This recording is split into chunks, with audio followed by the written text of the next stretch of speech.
The massive doors of the Galactic Council chamber groaned open like the jaws of some ancient beast. Ambassador David Kane stepped through the entrance, his black shoes clicking against the polished crystal floor that stretched endlessly before him. Above his head, the dome ceiling showed a live view of the galaxy itself, with billions of stars spinning in silent majesty. Each point of light represented worlds that had bowed before this very tribunal. Kane adjusted his simple blue suit and walked forward. The chamber rose around him in enormous circles, filled with creatures from hundreds of different worlds. Insect-like beings with eyes that reflected starlight watched him with interest. Tall rock creatures that chimed like bells when they moved leaned forward to get a better look. Water-dwelling aliens floated in clear bubbles, their tentacles writing symbols in the liquid around them. At the top of the chamber sat the 5 high judges, ancient beings whose species had traveled between stars when Earth was still forming. Their leader, Judge Veltar, sat on a throne made of living metal. His 6 eyes, each as large as dinner plates, stared down at the single human with a look that had destroyed entire star systems. The chamber fell silent. Thousands of alien representatives held their breath as they watched this moment that would change galactic history forever. For the first time in 10,000 years, a species from the Outer Rim had been brought before the Council not as petitioners, but as prisoners, human. The word echoed through the vast space like thunder. Translation devices hummed to life, carrying Judge Veltar's voice in hundreds of different languages. You stand before this council accused of the most serious crime in galactic law. Kane looked up at the massive alien without fear. A small smile appeared on his face, the kind of expression that made several watching creatures shift nervously in their seats. This was not how condemned species usually behaved. Your Honor, Kane said, his voice carrying clearly through the enormous chamber without any amplification. I think there might be some confusion here. A wave of shock rippled through the assembly. No species had ever interrupted a high judge before. The floating water aliens began flashing warning colors. The crystal beings rang out notes of alarm. Even the stone-faced trademasters stopped their eternal calculations to stare in disbelief. Judge Veltar's 6 eyes narrowed dangerously. Silence, creature. You will speak only when granted permission to do so. When you grant me permission, yes, Kane replied, his smile growing wider. But that's exactly where the confusion lies. You seem to think I need your permission for anything. The temperature in the chamber seemed to drop.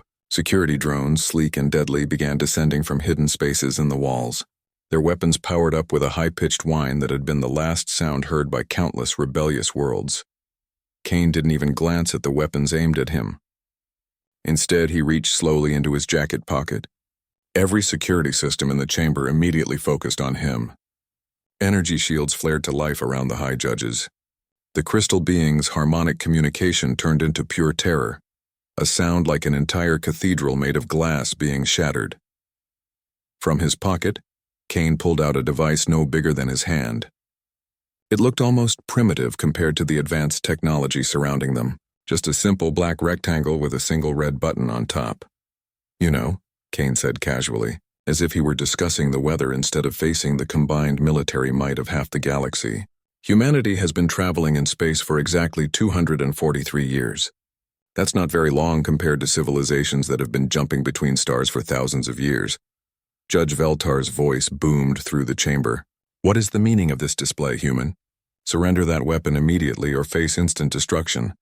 Weapon? Kane actually laughed, and the sound was more frightening than any battle cry. Your Honor, this isn't a weapon at all. It's a key. He pressed the red button. For a heartbeat, nothing happened. The assembled representatives began to relax, thinking it was some pathetic human bluff. The security drones kept their weapons locked on target, ready to turn the defiant human into space dust. Then every light in the chamber went out, not just in the chamber, everywhere. The star map above flickered and died. The floating alien's life support system shut down completely. The crystal being's harmonic networks fell silent. Emergency lighting failed to activate. Backup systems that had never failed in 10,000 years of galactic civilization simply stopped working. In the absolute darkness, Kane's voice carried with perfect clarity. While you've all been perfecting faster-than-light travel and energy weapons, humanity discovered something much more interesting. We learned how to ask the right questions. A faint blue glow began coming from Kane's device, the only source of light in the vast chamber. Questions like this one. What if every piece of technology in the galaxy shared the same basic quantum signature? What if that signature could be interrupted? The implications hit the assembled representatives like a physical blow. Every ship in their fleets, every weapon in their armies, every life support system keeping billions alive across the galaxy. All of it relied on technology that apparently shared some fundamental weakness that this primitive species had somehow discovered. Judge Veltar's voice, when it finally came, had lost all its authority. It was barely more than a whisper. What do you want from us? In the blue glow of his device, Kane's smile was visible to everyone in the chamber. But it wasn't the smile of a conqueror or a terrorist. It was the patient, almost fond expression of a teacher about to give a very important lesson. Want? Your Honor, I think you misunderstand the situation completely. Humanity doesn't want anything from you. His voice carried a note of something that chilled every being in that chamber, more than the darkness ever could. It was pity. We just wanted to make sure you understood exactly who you were declaring war against. The lights came, back on with blinding suddenness. Every system in the chamber hummed back to life as if nothing had ever happened. The security drones returned to their positions. The star map blazed overhead in all its glory once again. Kane slipped the device back into his pocket and straightened his tie with calm precision. Now then, he said pleasantly, as if the last few minutes hadn't just demonstrated humanity's ability to shut down galactic civilization itself, shall we discuss the terms of your surrender? The chamber remained silent except for the sound of 1,000 different species trying to process what had just happened. They had summoned Earth to answer for humanity's crimes against galactic order. Instead, they had just learned that humanity possessed the power to end galactic civilization with the press of a button, and the human standing before them was smiling like he had just delivered an invitation to a party rather than a demonstration of ultimate power. Judge Veltar stared at the human ambassador with all 6 eyes, his ancient mind struggling to understand what kind of species they had accidentally declared war against. In his 3,000 years of existence, in his millennium of service to the Galactic Council, he had never encountered anything quite like this. Species begged for mercy. They threatened revenge. They tried to bargain or negotiate. They wept or raged or pleaded. They did not casually demonstrate the ability to shut down the entire technological foundation of galactic civilization and then ask about surrender terms. Kane stood patiently in the center of the chamber, waiting for an answer that would determine the future of the galaxy itself. Judge Veltar stared at the human with all 6 eyes, his ancient mind racing to understand what had just occurred. In 3,000 years of existence, in 1,000 years serving the Galactic Council, nothing had prepared him for this moment. Civilizations pleaded for mercy. They made threats. They tried to bargain or negotiate. They never casually demonstrated the power to destroy galactic civilization itself. Impossible, whispered Counselor Nethera, her snake-like form coiled in barely controlled fear. The quantum grid has 17 independent safety systems. The mathematics alone make interference impossible. The mathematics are actually quite simple, Kane interrupted, pulling a small tablet from another pocket. My colleague Dr. Helen Park figured them out during her lunch break yesterday. Nice woman. She used to teach elementary school before joining our space program. He held up the tablet, showing what looked like a basic equation to most watching species, but to the few who understood advanced quantum theory, it was a revelation that shook them to their core. The equation wasn't just correct. It was obviously correct. Embarrassingly obvious once someone pointed it out. When the founders created the first quantum networks, Kane continued, putting the tablet away, they made a very reasonable assumption. They assumed any species smart enough to use quantum fields would do it in the most efficient way possible. Counselor Rexion, his crystal body still ringing with fear, managed to speak. Of course. The quantum paths of least resistance are basic physics. Exactly. Basic physics. Kane's smile returned as he began walking slowly around the chamber's center platform. But humans, as it turns out, are terrible at following basic anything. The assembled representatives watched him with the horrified fascination of prey animals watching a predator circle them. When we first learned quantum manipulation, we did everything wrong. completely backwards according to galactic standards. Our scientists were working from incomplete theories and making wild guesses. We stumbled around like children in the dark, breaking every rule of proper quantum mechanics. Kane stopped walking and looked directly at Judge Veltar, and in our complete incompetence we discovered something remarkable. We found the exceptions, the little quantum holes that elegant, efficient physics simply skips over. That cannot be possible, stammered Counselor Bixkai, his insect mandibles clicking with agitation. The Council's greatest minds have spent millennia perfecting quantum technology. If such weaknesses existed, they would have been found and fixed long ago. Kane laughed again, that same unsettling sound that had come before the lights went out. Counselor, you just said the most human thing I've heard all day. You assume that because something should be impossible, it must be impossible. Humans assume that because something seems impossible, it might be interesting. He gestured to the star map above them. Every one of those lights represents a civilization that achieved faster than light travel, using the same basic principles. You all read from the same textbook, so to speak. Very logical. Very efficient, obviously. Judge Veltar said, his voice regaining some authority. Why would anyone choose a less efficient method? Because, Kane said, and his voice carried a note of something almost affectionate, humans are absolutely terrible at following textbooks. We have this unfortunate habit of wondering what happens when you do things wrong on purpose. He reached into his jacket again, and every weapon in the chamber immediately tracked his movement. This time he produced what looked like an ordinary wristwatch. This device can do something your most advanced technology cannot. It can exist in quantum superposition while maintaining physical form in normal space. Complete silence filled the chamber. Even the translation devices seemed to struggle with the concept. Impossible, Counselor Nethara whispered. The quantum collapse field would destroy it instantly. Would destroy it instantly, yes. According to every law of physics in your textbooks. Kane put the watch on his wrist. But as I mentioned, humans don't read textbooks very carefully. We write in the margins and ask stupid questions. The watch began glowing with a soft light that seemed to exist in several dimensions at once. Questions like, what if quantum collapse isn't a law but a suggestion? What if consciousness is the real quantum field we should be working with? What if the reason you can't make stable quantum objects isn't because it's impossible, but because you're trying to do it with machines instead of minds? Judge Veltar's 6 eyes went wide with horror. You're not using technology. You're using magic?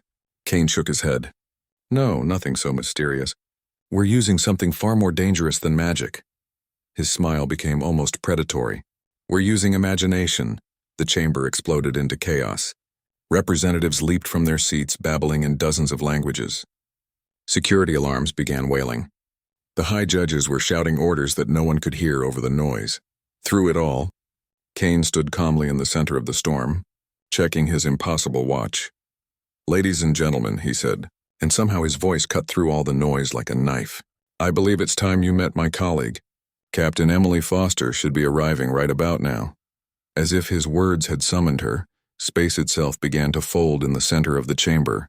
Reality rippled like water, and through the ripples stepped a woman in a simple military uniform. She appeared completely solid, bringing with her the faint smell of earth coffee and the sound of distant rain.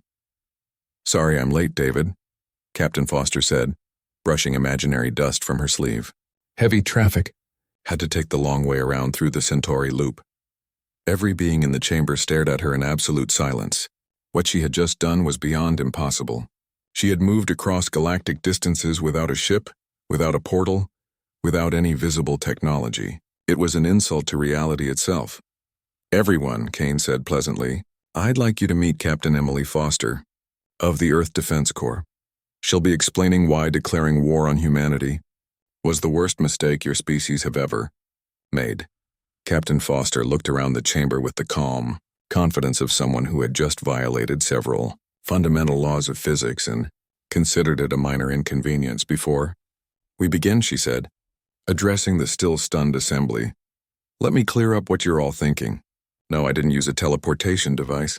No, I didn't fold space-time. And no, there wasn't a cloaked ship that dropped me off. She touched something behind her ear that looked like a simple hearing aid. This little thing, it's a consciousness amplifier. Cost about $20 to make. My daughter built it for her 7th grade science project. Her smile widened at the horrified expressions around her. She got second place. The winner made a model volcano that achieved actual nuclear fusion. We're very proud of both kids. Judge Veltar found his voice, though it trembled. You're claiming that your offspring are manipulating quantum fields for school assignments? Oh, it's much worse than that, Foster laughed. They're manipulating quantum fields because they're bored on weekends. Do you know what human children do when they're bored, Judge? The ancient being slowly shook his massive head. They ask questions. Really stupid questions. Questions like, what would happen if I stuck my mind into a quantum field and wiggled it around? Questions that any sensible adult would never think to ask. She began walking around the chamber, her gaze taking in each representative with the calculating look of someone sizing up an interesting puzzle. My 8-year-old nephew figured out how to reverse gravity last month. He was trying to make his goldfish swim in the air. The fish loves it, though it's developed some very interesting ideas about which way is up. The chamber remained silent except for the sound of hundreds of species trying to process the most terrifying information they had ever received. Captain Foster smiled. Shall we continue with the demonstration? Captain Foster walked to the center of the chamber with the easy confidence of someone who had just broken several fundamental laws of physics and considered it routine maintenance. Her boots clicked against the crystal floor with each step, the sound echoing in the stunned silence. First, she said, addressing the assembly of terrified alien representatives, let me explain what you just witnessed. No, I didn't use any teleportation technology. No, I didn't bend space-time. And no, there wasn't a hidden ship that brought me here. She reached up and touched the small device behind her ear, the one that looked like an ordinary hearing aid. This little gadget? It's a quantum consciousness bridge. Total manufacturing cost was about $15. My 10-year-old daughter made it in her bedroom using spare parts from old electronics. Her smile grew wider at the horrified expressions around her. She built it because she was tired of having to walk downstairs to ask me questions. Judge Veltar found his voice, though it came out as barely more than a whisper. You're telling us that your children are casually manipulating quantum mechanics in their spare time? Oh, it gets much worse than that, Foster laughed. They're manipulating quantum mechanics because they're bored. Do you have any idea what human children do when they get bored, Judge? The ancient being shook his massive head slowly, afraid to hear the answer. They ask questions. Really, really stupid questions. Questions like, what would happen if I taught my pet hamster to think in 11 dimensions? Or, can I make homework that does itself? Questions that any reasonable adult would know better than to ask. She began walking around the chamber's edge, her casual stride a sharp contrast to the paralyzed attention of hundreds of species. My 7-year-old nephew discovered how to make gravity work backwards last week. He was annoyed that his toys kept falling on the floor. Now his bedroom ceiling is covered with floating action figures, and the toys organize themselves by color and size. Counselor Rexion's crystal form chimed in distress. This is impossible. Children cannot simply manipulate fundamental forces, the mathematical understanding required, the years of training needed. Mathematics? Foster stopped walking and actually laughed out loud. Oh, Counselor, you're thinking like a grown-up again. Children don't need to understand the math. They just need to believe something should work and be too young to know why it shouldn't.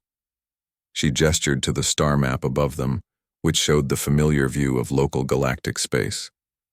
Every civilization up there followed the same path. Discover fire, invent tools, develop science, create technology, achieve spaceflight. Very orderly, very logical. The natural progression of advancement, Judge Veltar said stiffly. Exactly. And that's why you're all going to lose this war before it even starts. The words hit the chamber like a physical blow. Complete silence fell over the assembly. You see, Foster continued, humans skipped most of those steps. We went straight from, wouldn't it be cool if to, let's try it and see what happens without bothering with the part where we figure out why something is impossible. She touched her ear device again, and suddenly she was standing on the ceiling looking down at the assembled representatives. Her hair hung toward the floor, and her uniform remained perfectly neat, despite being completely upside down relative to the chamber's artificial gravity.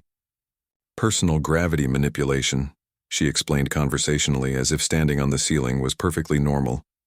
I'm not creating a gravity field. I'm just politely asking the local spacetime to consider that down is a matter of personal opinion. Several representatives were now openly panicking. The floating water aliens had turned colors that apparently meant extreme terror. The insect delegates were making high-pitched sounds that their translators couldn't even process.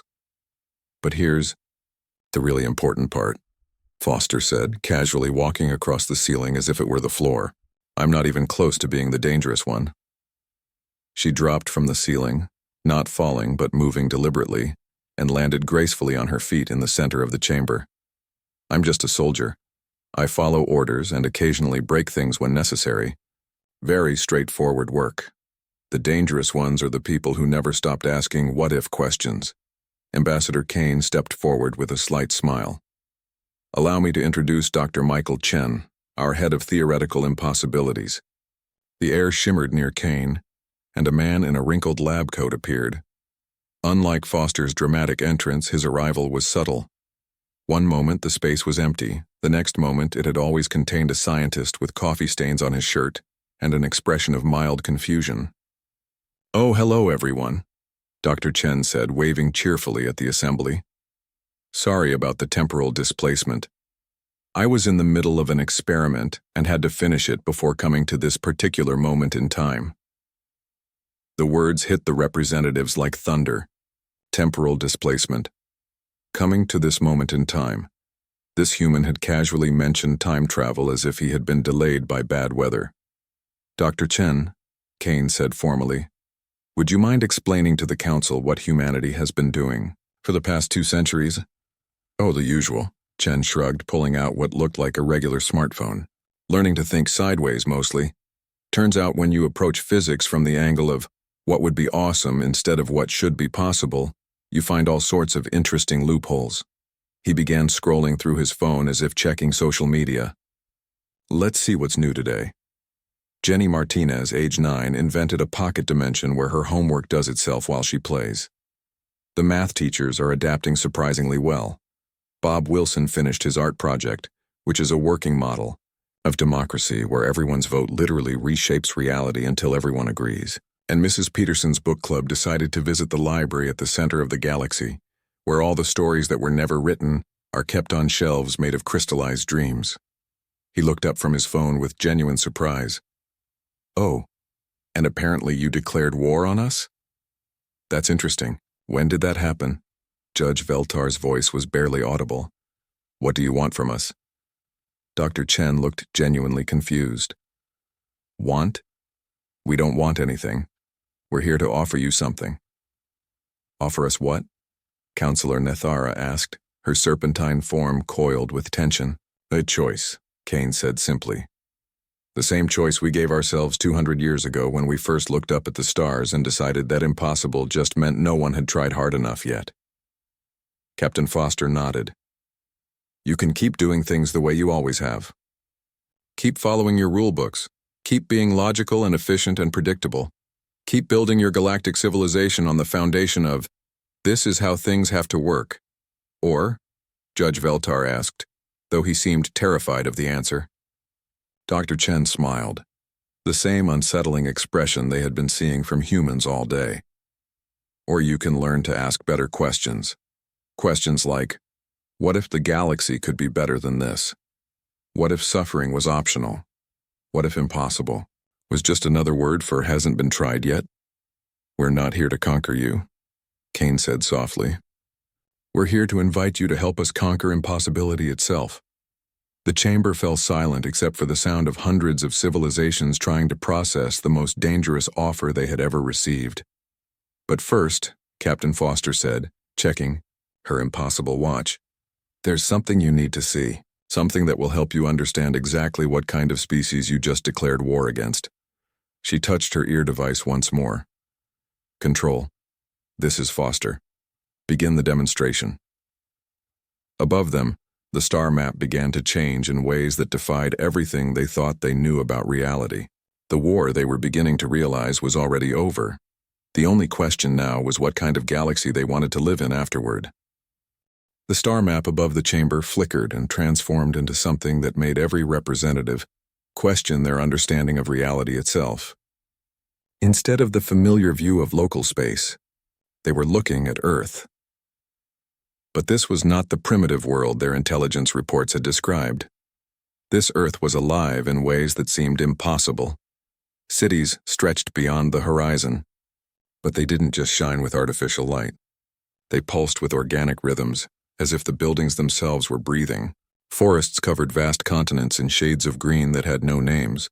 Trees whose leaves caught sunlight and somehow transformed it into visible music that danced in the air. "This is Earth as it exists right now," Dr. Chen said casually, as if he were showing family vacation photos instead of what appeared to be a living planet. "Real-time feed from our orbital awareness network." Counselor Bixkai's mandibles clicked frantically. "Awareness network? What is an awareness network?" "Oh, that," Chen shrugged. "We got tired of our internet being slow and unreliable, so we taught thoughts how to travel through quantum space. Much faster, plus it means our search engines can actually understand what you're really looking for instead of just matching words." The view zoomed closer to show a human city in detail. But these weren't the primitive settlements the council had expected. The buildings seemed to flow like water, their walls transparent one moment and solid the next. Humans moved between them without walking or using vehicles, simply stepping from one location to another, as space folded around them like origami. "Local space compression," Captain Foster explained matter-of-factly. "Why walk 10 blocks when you can politely ask 10 blocks to become 1 block? My grandmother uses it to visit her friends for tea. She's 87 and thinks computers are too complicated, but she's perfectly comfortable folding space-time to avoid traffic." Judge Veltar stared at the display with all 6 eyes wide. "Your elderly civilians can manipulate space-time?" "Well, sure," Foster said. "Once you figure out that space-time is basically just a very complicated puzzle, it's not that difficult. The hard part is teaching space-time that humans don't always want to follow the same rules as everything else." The view shifted to show human children playing in what looked like a park. But this park existed in several dimensions at once, with playground equipment that appeared to be made of crystallized imagination. Children ran up slides that extended into parallel universes and came down swings that moved through time instead of space. "Educational facilities," Kane explained. "We discovered that children learn much better when reality is more flexible. Why memorize facts when you can play games through mathematical dimensions and experience the concepts directly?" One of the children in the display noticed the camera and waved. Through some impossible trick of quantum mechanics, the wave seemed to pass through the viewing screen and ripple through the chamber itself. Several representatives dove for cover behind their seats. "Sorry about that," Dr. Chen said apologetically. "That's Tommy. He's still learning to keep his enthusiasm contained to local reality. Last week he got excited about his birthday and accidentally sent party invitations to 4 alternate timelines. We had to explain to several versions of his parents why there were multiple birthday cakes." The display shifted again, showing human adults at work. But their work defied every convention of technological development the council understood. Instead of machines, they collaborated with entities that seemed to be made of pure mathematics. Instead of computers, they used crystals that sang complex equations. Instead of transportation systems, they simply asked space to rearrange itself so they could be where they needed to be. "Our production sector," Kane said proudly. "We don't manufacture things anymore, not in the traditional sense. We ask reality very politely if it would mind rearranging atoms into more useful patterns. Reality, it turns out, is quite helpful once you learn to ask nicely." Counselor Nethera's serpentine form was coiled so tightly, she looked like a spring under extreme pressure. "This is impossible. You're claiming your entire civilization has moved beyond the basic laws of physics." "Oh no," Dr. Chen laughed. "We haven't moved beyond anything. We've just learned to be more collaborative." He gestured to the display, which now showed humans working alongside creatures that could only be described as living geometry, mathematical shapes that flowed and danced with fluid grace, their movements creating equations that solved themselves in beautiful spirals of light.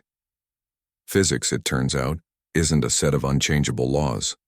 It's more like a very patient conversation partner who's been waiting billions of years for someone to ask interesting questions. Once we started treating it as a friend instead of a rulebook, everything became much more fun. The view pulled back to show Earth in its entirety, and the assembled representatives gasped as one.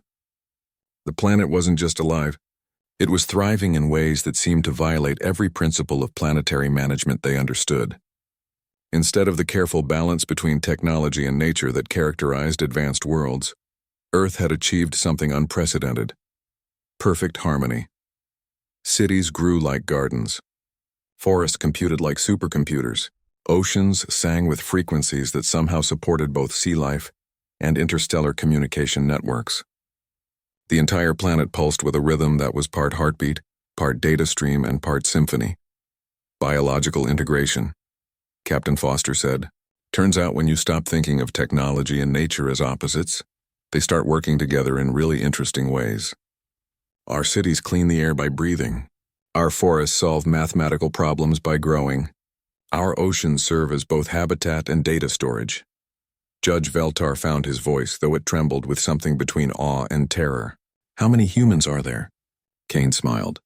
That's a more complicated question than you might expect. There are about 9 billion humans on Earth, give or take a few. But then there are the humans who exist in parallel time streams, the ones who have split their consciousness across multiple dimensional phases, and the ones who have learned to exist as pure information while keeping biological forms in adjacent realities. So the actual number is, let's just say that if you picked a fight with humanity, you wouldn't just be fighting the humans you can see, Dr. Chen said cheerfully. You'd be fighting the humans you can't see, the humans who might exist, the humans who used to exist but decided to stick around anyway, and the humans who only exist on Tuesdays but are very enthusiastic about it. The chamber fell silent as the implications sank in. They weren't looking at a single species on a single world. They were looking at a civilization that had somehow learned to exist everywhere and everywhen simultaneously. But here's the really important part, Kane said softly. Everything you're seeing right now? All of this? It's barely the beginning. He gestured, and the star map shifted one final time. Now it showed not just Earth, but the entire solar system and beyond. Mars was green and covered with singing forests. Jupiter had become a gas giant made of living clouds that performed mathematical calculations spanning light years. The asteroid belt had been transformed into a sculpture garden, where chunks of rock and metal had learned to dance in patterns that made physicists weep with joy. And in the space between worlds, traveling on currents of pure thought, were ships that weren't ships. They were ideas given form, carrying humans to destinations that existed only in the space between possibility and reality. The galaxy, Kane said quietly, is about to become a much more interesting place. Judge Veltar's 6 eyes closed slowly. When he spoke, his voice carried the weight of a civilization that had just realized it was no longer the dominant force in the universe. What happens now? Captain Foster checked her impossible watch one more time. Now, she said, you get to choose what kind of galaxy you want to live in. The silence in the chamber stretched like a wire pulled to its breaking point. Hundreds of species, each representing billions of souls across thousands of worlds, sat frozen in the face of a reality that had fundamentally changed while they weren't looking. Ambassador Kane walked slowly to the center of the chamber, his footsteps the only sound in the vast space. When he spoke, his voice carried the gentle authority of someone who had seen the future and found it both wonderful and terrifying. You're all calculating right now, he said, addressing the assembly with something that might have been sympathy. Your greatest minds are running probability scenarios, analyzing threat levels, computing military options, and every calculation is telling you the same thing. He paused, letting the words sink in. There is no scenario where you win. Counselor Rexion's crystal form rang out a single, mournful note. What do you expect us to do? Surrender? Submit to human rule? Kane laughed. Not the unsettling laugh they'd heard before, but something warmer, almost fond. Rule, Counselor, you're still thinking like politicians. Humans gave up ruling things about the same time we gave up following instruction manuals. Dr. Chen stepped forward, his coffee-stained lab coat somehow managing to look dignified in the formal chamber. See, that's the thing about asking impossible questions. Sometimes the answers make all your old problems completely irrelevant. He gestured to the star map, which now showed a view of the galaxy from an impossible perspective, as if they were seeing it from outside space and time itself. For example, you're all worried about territory, resources, trade routes, military advantage, classic thinking based on scarcity. His smile was that of a teacher about to reveal the solution to a puzzle his students had been struggling with. But what happens when scarcity becomes optional? The display zoomed in on a star system they all recognized, the Corbian mining worlds. Known for their carefully managed resource extraction operations. Lisa Park, she's 11 years old and very clever, was working on a school project about economics last month. She asked a simple question. Why do we assume matter and energy have limits? The view shifted to show the Corbian worlds as they were now. Where once there had been carefully rationed mining operations and strictly controlled energy distribution, there were now worlds that literally hummed with abundance. Asteroids that had learned to grow like living things, producing metals and rare elements with the cheerful enthusiasm of particularly productive gardens. It turns out, Dr. Chen continued, if you ask matter very politely, it's quite happy to rearrange itself into whatever you need. And if you ask energy to stick around instead of dispersing, it's very accommodating about that too. Judge Veltar's voice was barely a whisper. You've eliminated scarcity. We've eliminated the need to think in terms of scarcity, Kane corrected. There's a difference. Scarcity was never really about resources. It was about imagination. Captain Foster stepped forward and reality seemed to shift slightly around her as she moved. Which brings us to your choice. And it really is a choice, not an ultimatum. She gestured and the chamber around them began to change. The walls became transparent, offering a view not of the space station beyond but of possibility itself. Glimpses of what the galaxy could become. They saw worlds where cities grew like forests and forests computed like cities, species that had learned to communicate not just through language but through shared experience, shared dreams, shared wonder, children of dozens of different races playing games that spanned dimensions, their laughter creating ripples in space-time that made distant stars shine brighter. Option 1, Foster said, is to continue what you've been doing. Keep your territorial boundaries, your resource conflicts, your careful balance of power. Keep thinking that the universe is a limited pie that must be divided fairly among competitors.